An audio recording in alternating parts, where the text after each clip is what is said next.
within our country, there's so much going on, especially like politically and stuff like that. And I was a voracious consumer of news at one point, and it got so negative where I was like, I had to back away from it. I hardly watch the news at all anymore. Really? I did not know that, man. That is wild, because we've had discussions before on like how in the know you are when it comes to politics or whatever. Like y'all, in the past. y'all have had those? Yeah. Like not on the podcast, but just like man, Randy know this stuff, man. I mean, this was years ago. Yeah. And so to see from the outside, like Randy being the between you and I want to say D Hunter too. D Hunter really was in the know on politics, and for you to say that you barely watch it now, you're not really a consumer of it anymore. That's growth. It is. It was unhealthy. Mm-hmm. It was unhealthy because it's not just that. It's that what I was consuming was the news was all negative, but it was negative, but it was impacting our lives, right? And so number one, I felt a duty to be informed. I gotta know what's going on. Yes.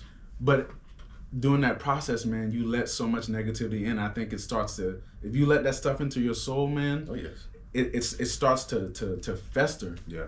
And I was like, I need to change something. Right. It's interesting. This the Forge, man. We talk a lot about fasting, but we sacrifice is part of it as well. So the guy in the Forge, he was like, God, I want to give it to you. What could be in the way? And for him, it was video games, right? Mm-hmm. And so I wonder if this could have been, a sacrifice that, Could very well be, man. I've never thought about it like that. Yeah, we all have to make them. And this goes into the costliness of grace. So it ought to cost you something. That's right. And that could be a price that you might have had to pay. But I think that there was a cumulative effect of consuming all that information. Just how much how connected the world is today, to where now there could be significant world events happening on the other side of the world, and it feels like it's directly impacting you at home, right? And so I think that it was those things, and just life itself kind of led to anxiety starting to rear its head a little bit. And I think everybody, even though you don't realize it, you deal with anxiety to a certain extent. It's just everybody's anxiety isn't the same. Yeah. And people have different triggers. It could be work. It could be finances. It could be parenting. It could be mortality. It could be whatever. And so having experienced bouts with anxiety, man, my heart goes out to people who have it way worse than me, because some people's anxiety is truly debilitating, and that can't be easy. Yeah. So, I try to counteract it by staying connected to God. When I had that anxiety bout the other day, one of the things I did was turned on some praise and worship music. Yeah, man. That's just to kind of get me out of that funk, and it helps. Yeah. And so I think that there's a lesson to be learned there, that just because you're a follower of Christ doesn't mean that you're not going to experience the ills of this world. You know what I'm saying? We live in a sinful world. We're sinful people, right? Just by our very nature of us being human beings, right? In this world. So there's a lesson there to staying plugged into God, and relying on Him, even especially when you're going through things that you don't understand, because when you're weak is when He's strong. Yeah, His strength is made perfect. I mean, and even Jesus said, like, those who suffer with me will reign with me. It's like, you're gonna suffer. Like, that's part of picking up your cross. And a lot of people don't want to talk about that part. And in the movie, the guy said it, outside of, discipleship has a cost. But he also said, like, everybody wants salvation, but it's few that actually want to follow Jesus. And I mean, walking that walk, you see it. You absolutely, you recognize it. So, yeah, man. All right, that's the second question. All right. Third question. What do you want people to think about when they see you coming?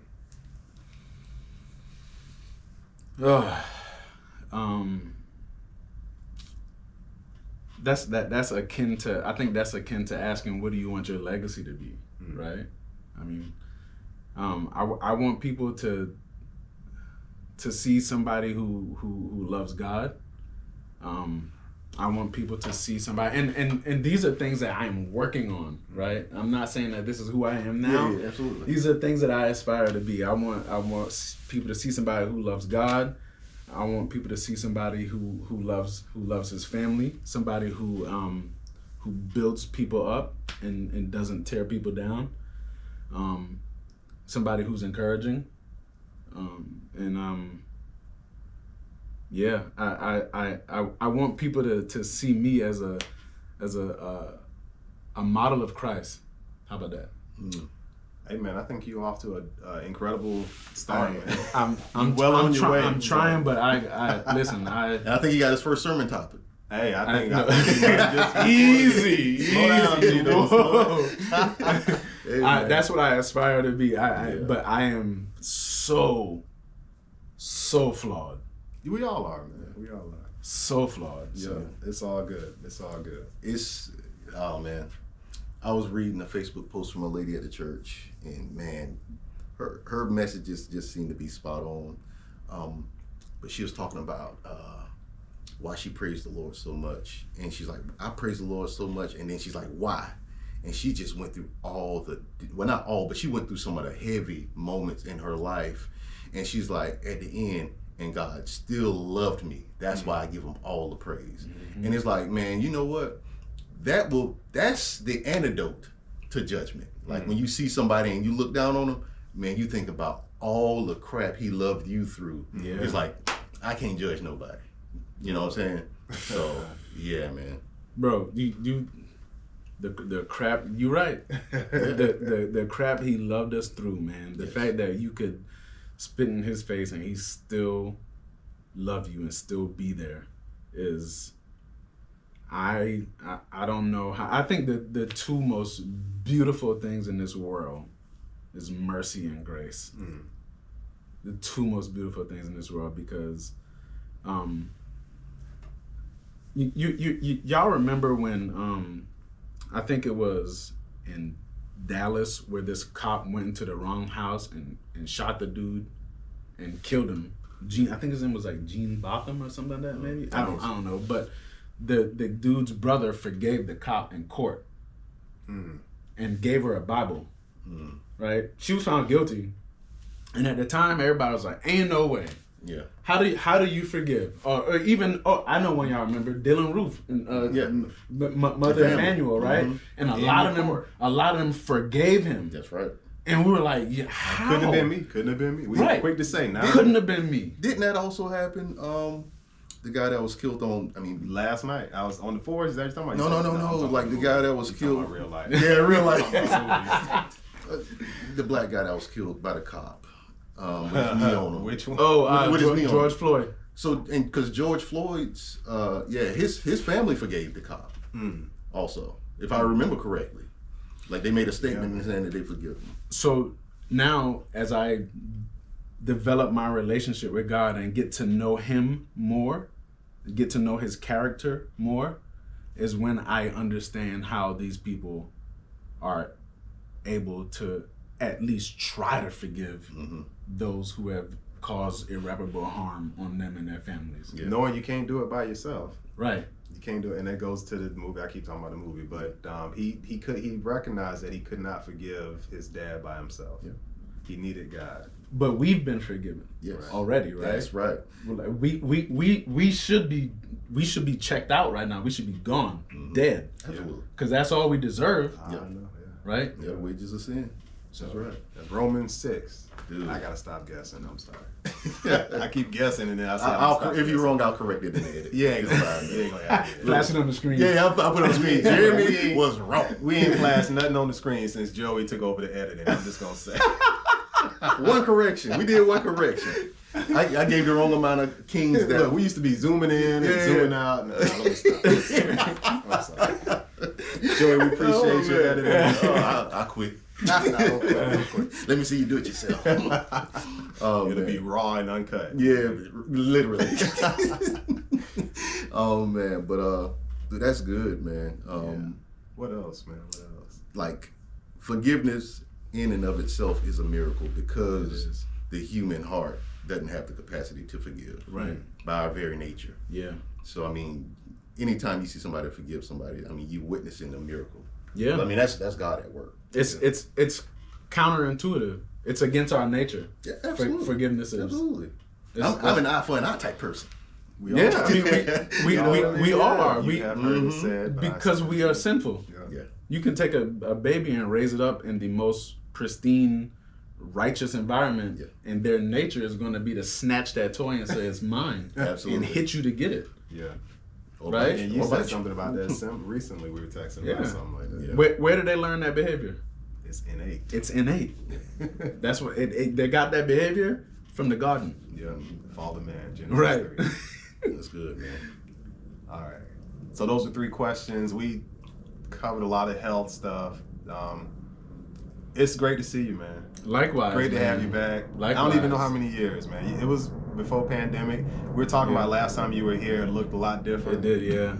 You want to talk about how different it is? Since Yeah. last time? Listen, I was telling when you went to the house before we started recording, and I was talking to Joey saying how, well, I started to say how you've kind of set this up to be like I understand why this is where you come to center yourself. Yeah. Right? It's very encouraging. There's everything that's on the wall is either about uplifting yourself, or it's acknowledging, well, not uplifting yourself as in doing it yourself, but self-improvement, or God. Yeah. Right? Everything in here is about that. So when you come here, man, this is where you can come and get some balance and understand what the point is. Yeah. Good. Yeah.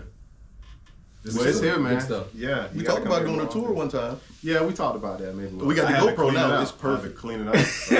We got I gotta get some of my stuff out here. But we gotta get it more. Hey man, leave them bricks alone. Don't touch the bricks. Oh man, we got something for you. We always have a small gift going away, something. So I'm gonna step off camera. Monies. Usually it's a book, but I've sent you a couple books, so we don't it's have not a money. book for you. No, I'm just playing. It's better than money, man. It's knowledge. Yeah. No, I'm just playing. I have sent you a couple books. I sent you Bonhoeffer. Yep. Right? The Cost of Discipleship, and you also sent me. I think it was a Miles Monroe book. Yeah. I can't remember what the title Kingdom was. something probably. Right now I'm reading through Cry Like a Man by Jason Wilson. And you sent me that one. Second time. You Did I? sent me, yeah. It's in the house. Okay. Quick summary on that. What's that about? So, do you know who Jason Williams is? I'm sorry, Jason Wilson? No. So, he's this brother. You've probably seen him on social media. Has a bald head, a big white beard, does martial arts. The guy from they did a 30 for 30 on him.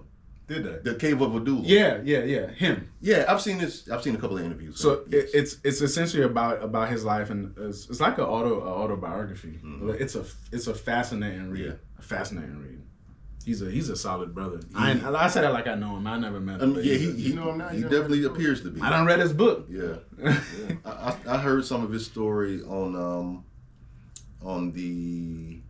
It's a podcast. The guy does relationships, so he was on there with his wife, and they gave a little bit of their background. But yeah, I mean, it's really good.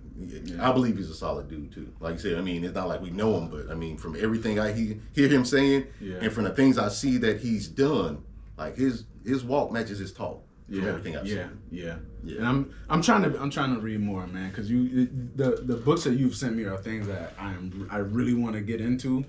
But I'm just not an avid reader. It takes me a while to get through books. So I know my wife is probably looking at all these books stacking up like, you're not gonna read these books, Randy. But I'm trying to get more into good, mental exercise. It's on my list. I'm gonna get to it. It's all good.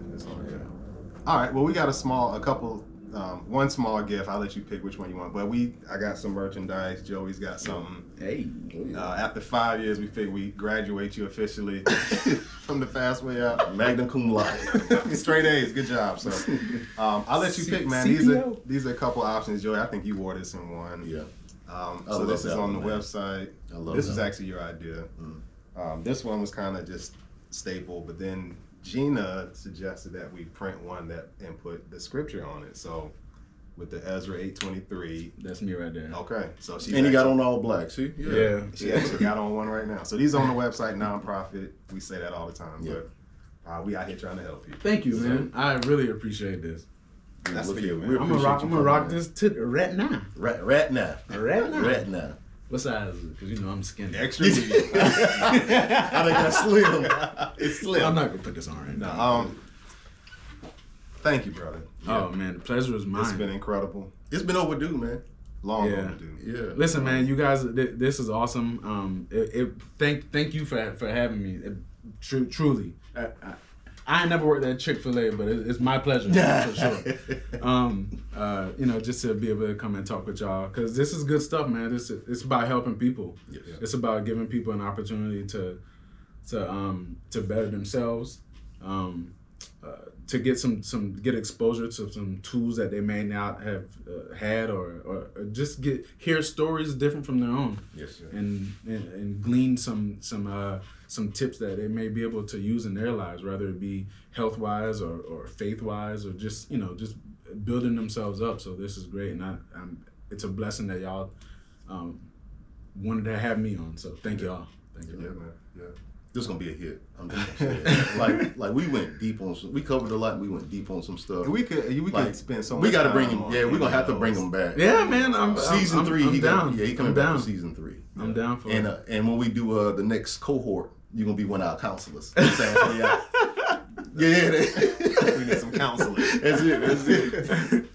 For somebody who's thinking about taking this journey, health, mental, spiritual, just discipleship, but they're like, you know what? These guys are crazy. There's no way I can not eat. There's no way I can do. What kind of advice would you give somebody like that? I think that when I first started doing it, for me, it became a mental challenge, right? And it was like, I'm gonna control the food and not let the food control me. Yes. Right. It's anything that's worth having is worth putting the effort for, right? It's not like you're gonna say you're not gonna get hungry. You're gonna get hungry because you're not used to not fasting. You right? But as you fast, it gets easier. Mm-hmm. Your body adjusts, and there's so many benefits. The weight loss is just one thing. That's right. Right, Jeremy, you can go into the biology of it and how. And I haven't had to do that. When I first started this journey, I wanted to learn all the science, but it doesn't really catch a lot of people's attention. Yeah. It's like but also there's a spiritual aspect to it too, right? Much better to go with the spiritual angle. Yeah, you use those moments. I fast a lot for health purposes, but during that time when you get hungry, oftentimes what I say is if you feel a hunger pang, that's a moment to say a prayer. Yeah, that's right. Just go ahead and use that. That's a prayer reminder. That's not a hunger pain, right? That's a prayer reminder. That's your spiritual. Right. So that and that will fasting draws you closer to God. Yes. Yeah, it does. I mean, Jesus expected us to fast. Matthew 6. He said when you fast, not if you fast. That's it. Yes, sir. When you fast. So yeah, that's actually one of the scriptures we have. There's 4 different principles with the fast way: truth, fasting, wisdom, and ownership. They're all tied to scriptures, but this fasting comes from that scripture, Matthew 6. When you fast, don't be somber about it. Yeah. So the advice I would say is try it. Yeah. Just try it. And you don't have to jump into a 24 fast. Yeah. You can try 12-12. You can try try it out. Mm-hmm. and do what works for you, and then but also challenge yourself a little bit. Don't necessarily look for the easy way out. If you hungry, you hungry toward the progress you're trying to make. That's right. That's what that hunger is. I like doing. that. I like that. There's a quote: "Life will give you what you fight for, or life will give you what you settle for." There you go. Yeah, anything tough, you're gonna have to fight for. There you go. That's right. Anything worthwhile, It's gonna cost you. yeah, oh yeah, Yeah. There's always a Comes back cost. to that Yeah. costliness, right? I Might always cost say you a it little, costs. might cost you a lot. It's gonna cost you. Shannon Sharp said there's a cost for success, man. Yep, absolutely.